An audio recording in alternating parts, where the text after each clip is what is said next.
अभी तक हमने पढ़ा था ब्रांच अकाउंटिंग, और ब्रांच अकाउंटिंग का हमने पढ़ा था पहला मेथड, जब हम अपने गुड्स को देते हैं ब्रांच को, और ब्रांच को हम देते हैं कॉस्ट प्राइस पे। आपको पता है जब भी कोई गुड्स होते हैं हमारे, तो वो गुड्स हम जब देते हैं किसी कस्टमर को, तो उस पे हम प्रॉफिट कमा लेते हैं, है ना। अब ऐसा क्या हुआ, यहाँ पर क्या होता है, हम जब गुड्स भेजते हैं ब्रांच को, तो हम उस प्राइस पे भेजें जो हमारा इनवॉइस यानी कि एमआरपी है, या हम उस प्राइस पे भेजें जो हमारी कॉस्ट है। तो अब तक जो हमने पढ़ा था वो वाला मेथड पढ़ा था कि जब हम गुड्स को कॉस्ट पे देते हैं ब्रांचेस को, ठीक है, जब हम कुछ को कॉस्ट पे देते हैं ब्रांचेस को, तो वो वाला मेथड हमने आज तक किया था। आज हम उसी का सेकंड वर्जन करेंगे, यानी कि बाकी सब कुछ सेम रहेगा, बनेगा ब्रांच अकाउंट ही आपका पहले की तरह, लेकिन यहाँ पर हम यूज करेंगे इनवॉइस प्राइस मेथड। सोनिया, अगर वॉइस ब्रेक हो रही है तो एक बार आप लॉग इन लॉग आउट कर लो, है ना। तो इनवॉइस प्राइस मेथड इसको हम बोलते हैं, शुरू कर लेते हैं इसको। क्या बताता है ये आपको, in case of consignment the goods में be invoice to branches at a price higher than the cost. ठीक है, जैसे कंसाइनमेंट के अंदर भी होता है, जो आपके गुड्स है वो ब्रांच को किए जाते हैं higher price than the cost, जो कॉस्ट का प्राइस होता है उससे ज्यादा पे, यानी कि वो हो सकता है अगर एमआरपी हो, इनवॉइस प्राइस हो, या कुछ और भी हो, है ना, उस पे हम बेच देते हैं। अब इसको हम क्यों देते हैं, because the purpose is primarily to have an effective control over stock with branches and kept the margin of profit secret from the branch manager। मतलब इसका मतलब सीधी सी बात है कि ये जो है, हम एक तो ब्रांच के जो स्टॉक है उस पर कंट्रोल कर सकते हैं उससे, और सेकंड बात, हम ब्रांच वाले को बताना चाहते हैं नहीं, जो ब्रांच का मैनेजर है, कि हमने कितना प्रॉफिट कमाया, है ना।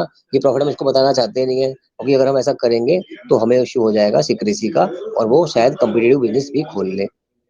तो कुछ जो हमारे बिजनेसमैन है वो अपना जो प्राइस है उसी प्राइस के ऊपर गुड्स ब्रांच को सेंड कर देते हैं, ना कि कॉस्ट पे। और मेरे हिसाब से भी एक ठीक मेथड है, क्योंकि अगर आपने अपने प्रॉफिट डिस्क्लोज कर दिए, तो कहीं ना कहीं से आप अपने कंपटीटर्स को मौका दे रहे हो कि आप आओ और इस प्रॉफिट को ले जाओ।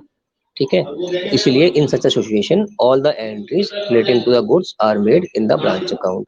इसी कारण से ये सारी एंट्रियां जो होती हैं, ये होती है आपके ब्रांच अकाउंट में, और किस पे होती है, इनवॉइस प्राइस के ऊपर, जो आपका प्राइस है एमआरपी है उसके ऊपर।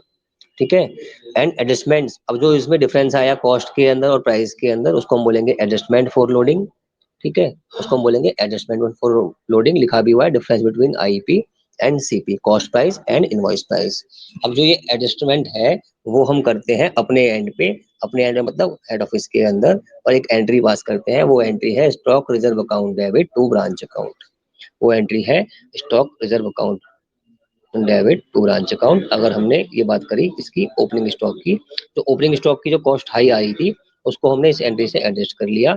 ऐसे ही आगे भी करेंगे हम, ऐसे ही हम दो एंट्री और करेंगे, एक क्लोजिंग स्टॉक की करेंगे और एक करेंगे गुड्स एंड टू ब्रांच की। तो ये आपकी सेकंड एंट्री जो सामने आ रही है, ये आ रही है गुड्स एंड टू ब्रांच की, branch account debit to goods sent to branch account. जो हमारा प्राइस प्राइस और इनवॉइस प्राइस का अंतर है, वो उसका अंतर से हमने एंट्री कर दी branch account debit to goods sent to branch account.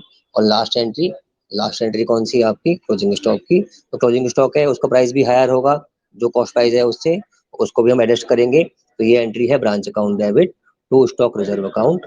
ठीक है, क्या एंट्री है, branch account debit to stock reserve account, जो डिफरेंस आया उससे। और आपको याद हो और याद ना भी हो तो आपको याद करना है कि ये दोनों एंट्री कौन सी वाली, ओपनिंग स्टॉक की और क्लोजिंग स्टॉक की, एकदम रिवर्स होंगी। रिवर्स का मतलब, अगर वहां पे हम स्टॉक रिजर्व अकाउंट को डेबिट कर रहे हैं और ब्रांच अकाउंट को क्रेडिट कर रहे हैं, तो यहाँ पर उल्टा करेंगे, यानी कि ब्रांच अकाउंट को डेबिट कर दिया देखो, और स्टॉक रिजर्व को क्रेडिट कर दिया। तो ओपनिंग और क्लोजिंग स्टॉक की एंट्री बिल्कुल रिवर्स होंगी, ये आपको याद भी कर लेनी है इसीलिए। और जो एंट्री क्लोजिंग स्टॉक की होगी, यानी कि ब्रांच अकाउंट और स्टॉक अकाउंट, यही एंट्री आपको करनी है goods sent to branch account के अंदर यूज। ठीक है, ये एंट्री क्या यूज करनी है आपको ब्रांच अकाउंट के अंदर।